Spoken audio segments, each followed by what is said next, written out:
In 3, 2,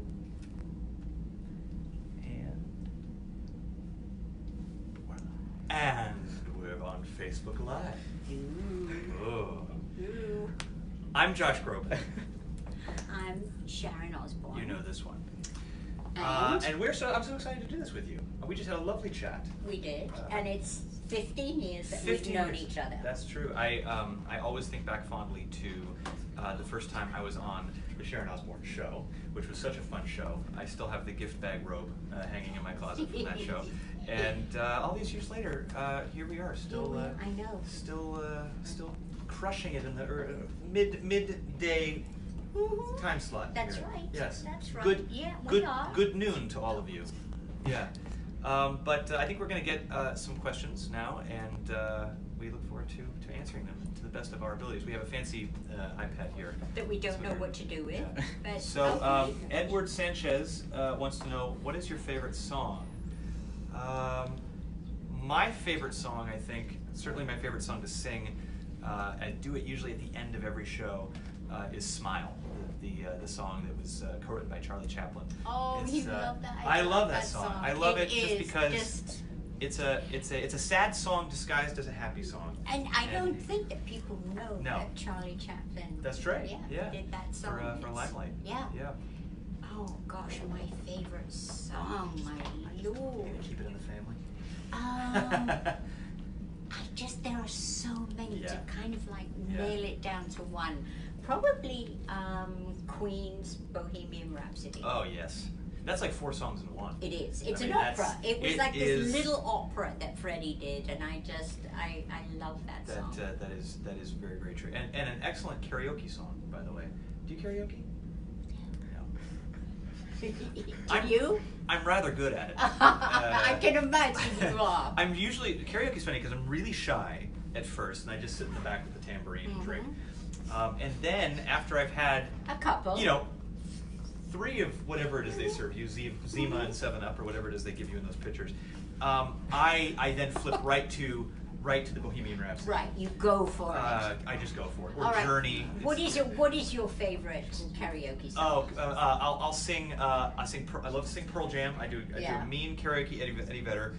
Queen, Journey. Any chance I get to sing 10 notes higher than I should be singing. Right. Okay. Is where you go. So you kind of like the rock operas. I like the yeah, exactly. Yeah. Meatloaf. Yeah. All right. Okay, let's load more here. Okay. Oh, let's see. Here's a Wendy. Wendy wants to know, Josh, what can we expect from the tour? Well, this is my first arena tour in a few years now. So this album is very high energy, and so we want the show to be very high energy. We're designing the set right now. Oh, so you're going to go out with production, big production. Yeah, but we want the music to do the talking. So I don't want something that has so many moving parts that it feels too cluttered. But it's gonna be a really great, vibrant looking stage. We may have a stage like in the middle of the audience, which could be really fun. Yeah. Just go out with like a piano and just sing out there. And so we're in the process of designing it now, but it's going to be a combination of songs from the new album, some songs from an older album, and some songs that I've never done before. And is this going to be a world tour? It will be, yeah. So in the fall we're doing 20 dates in the U.S., and then in December we're going to do London, Manchester, and Dublin. Yeah. And then after that we're going to start booking some other dates, so we'll see. All right. And for Lillian, who's asking if they can pre-order the album now, you absolutely can. Oh, yes. Just follow the link on your screen, and it will take you directly to Warner Brothers Records Album Sale Network Studio. I don't know. We can right? They can go to the link. Google it. Yeah, really. I don't know. Okay. Yes, I imagine wherever fine digital music is sold, you can purchase it. Okay, this is from Brian, and he's like, Josh, now that you have TV and Broadway under your belt, when can we see you in a movie musical? And what would be your dream role? A movie musical. Well, they just cast Cats, the musical movie now, and boy, that would have been a lot of fun to do. But Yeah. I'm going to be touring during the time that they're filming that, so didn't get a chance to audition for that. But I don't know. I love Stephen Sondheim. I would love to do another Stephen Sondheim. I would love to do something like Sunday in the Park with George, would be a dream role. Yeah, have you ever? Did you ever do theater growing up? I did growing up. I did The Sound of Music. I was like the little baby in Sound of Music, the littlest one. Yeah, I did. You were the final good night on the staircase. Yes, and then dragged me off. Yeah. I did a lot of theater as a kid. That's great. I think the people, especially if they find themselves in the music business, if they had like a theater foundation, good people. Oh, like it's the best. It gives you something. Oh my Lord, it's the best. You learn about teamwork, and you learn about the discipline. And then it becomes like your family. Oh, absolutely. That's the one thing I learned from doing the Tonys too, is that unlike a lot of the other award shows out there, everybody in that room like really wants to be there. Like there's no jadedness, there's no entourages. Everybody's doing 8 shows a week, and they're slugging it. And people don't realize how hard it is to do those 8 shows a week. It is such a grind, so much of a grind that there's so much mutual respect for each other in that room that even if you're competing with each other, I know this as a former nominee, you're rooting for the person who wins. You're rooting for whoever's up there getting it. So because you're representing each other. There's nothing like theater. Yeah. Okay, let's see. All-time favorite song to sing. Well, I mentioned. Thank you for your music, Josh. Lisa Darlene Shore says, "Thank you for your music, Josh. I've been using it as part of my recovery for traumatic brain injury, and it has been such a blessing. Thank you so much for that." That's. But isn't it amazing how music heals? It's absolutely incredible. Does. It absolutely does. Do you know, my dad died of Alzheimer's, and the only thing that he never forgot was music. And he would sing along, but you would ask him how he was and couldn't answer you. And the studies that are coming out now about music therapy and how, yes, it can obviously be used in all the ways we know for calming effects, and you know, it obviously makes us feel good, it makes us feel emotional, but actually what it does within the neurology of the brain and how it can, you know, help people with speech issues, how it can help people with motor function, people who have gone through surgeries or accidents. Comas. People who are in comas, they say play their favorite music. Art and music therapy has incredible healing effects. So Lisa, thank you for sharing that with me, and wishing you nothing but the best for a speedy, full recovery. Sending you lots of love. Thank you.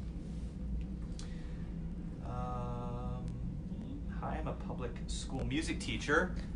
Nicely done, Lori Dellin. Yes, round of applause in the room. Public school music teacher, we need you, so thank you for that. What is your favorite memory from high school music classes ensemble? First of all, I recommend, there's a movie called 8th Grade that if you haven't seen it, you have to see it. It's amazing. It's one of the best coming of age movies I've ever seen, and really reminded me of what, you know, junior high school felt like. It really taps into that kind of awkward, insecure feeling of junior high school. And I know in 7th and 8th grade, I was an absolute mess. I was shy, my grades weren't great, I had such a hard time making friends, talking to girls was hopeless. And so for me, one of my best music school memories was I had a teacher, his name is Richard Barrett, I've told him this to his face, that brought me into his computer music class and brought me into his jazz choir. And he pulled me, you know, into a world that I never had expected. So much so that during my free period of class, I would go into that studio and I would just play around with the keyboards. And he's the one who gave me my first solo in my class. He pulled me out from the back of the choir, and that's the first night where I ever felt like I could maybe do this for. Did you love that solo, or were you terrified? I was terrified. I was too terrified to love it in the moment, but I loved feeling that acceptance for the first time. That kids that were bullying me suddenly were coming up to me saying, "Hey, it was really pretty good. Yeah. Pretty good, man. Pretty good." So, you know, that can be a very pivotal moment for a young person. And so to all the teachers out there, thank you for giving all of us those moments, for sure. All right, come on. Let's see. Sue Giloni Ormiston, who would you like to collaborate with that you haven't yet? Besides Ozzy. What a duet, what a duet that would be. My goodness. Very memorable. It would be memorable, yes. Yes. There would be a symphony, perhaps. No bubbles. No bubbles. I would love to collaborate with Yo-Yo Ma. He's one of my favorite musicians of all time. He's such a genre bender with his Silk Roads Ensemble, the classical music work, the pop and bluegrass stuff that he does. There really isn't anything he can't do. So, he's somebody that's been on my wish list for a long time. Yeah. Do you have a wish list guest for the talk? Do you know what? We've been so lucky that we've had so many great people, and that's the one thing about this job that I love, because we get to meet such amazing people, creative, and I just love it for that. You know, I'm never disappointed. Such a welcoming space for people. You know, you just feel good when you come on the show. You know, sometimes you go on shows and you're just tense the whole time. You know. But this show, from the moment you walk, the moment you park, it's easy. It's just so fun. I think my favorite guest this year, other than you, has been Hugh Jackman. Oh well, what's not to love? I mean, he's just incredible. He's exploding with charisma. He is, isn't he? Hell of a dancer. Hell of a dancer. I'm a double threat, not a triple threat. All right. Jackson. Oh yes. Jackman.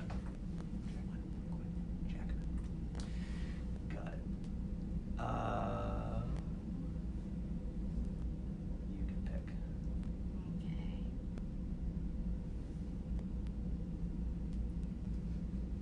Come on. Go to Where are we? Some of the newer ones. Yeah. Why doesn't it?